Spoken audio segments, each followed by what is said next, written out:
करवा चौथ व्रत की कथा। यह व्रत कथा धोबिन के मगरमच्छ से अपने पति के प्राणों को बचाने की है। पुराणों के अनुसार करवा नाम की एक पतिव्रता धोबिन अपने पति के साथ तुंगभद्रा नदी के किनारे तुंगभद्रा गांव में रहती थी। उसका पति बूढ़ा और निर्बल था। एक दिन जब वह नदी के किनारे कपड़े धो रहा था, तभी अचानक एक मगरमच्छ वहां आया और धोबी के पैर अपने दांतों में दबाकर यमलोक की ओर ले जाने लगा। वृद्ध पति यह देख घबराया और जब उससे कुछ कहते नहीं बना तो वह करवा करवा कहकर अपनी पत्नी को पुकारने लगा।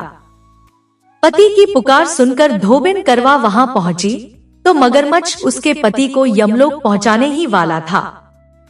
तब करवा ने मगर को कच्चे धागे से बांध दिया और मगरमच्छ को लेकर यमराज के द्वार पहुंची।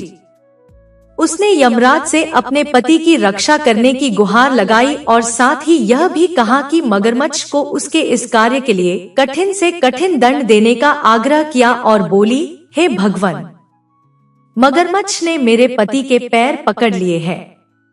आप मगरमच्छ को इस अपराध के दंडस्वरूप नरक भेज दें। करवा की पुकार सुन यमराज ने कहा, अभी मगर की आयु शेष है, मैं उसे अभी यमलोक नहीं भेज सकता। सपर करवा ने कहा, अगर आपने मेरे पति को बचाने में मेरी सहायता नहीं तो मैं आपको श्राप दूंगी और नष्ट कर दूंगी। करवा का साहस देख यमराज भी डर गए और मगर को यमपुरी भेज दिया।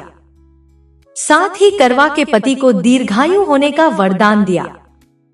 तब से कार्तिक कृष्ण की चतुर्थी को करवा चौथ का व्रत प्रचलन में आया, जिसे इस आधुनिक युग में भी महिलाएं अपने पूरी भक्ति भाव के साथ करती है और भगवान से अपनी पति की लंबी उम्र की कामना करती हैं। ओम नारायण हरि हरि। राधे।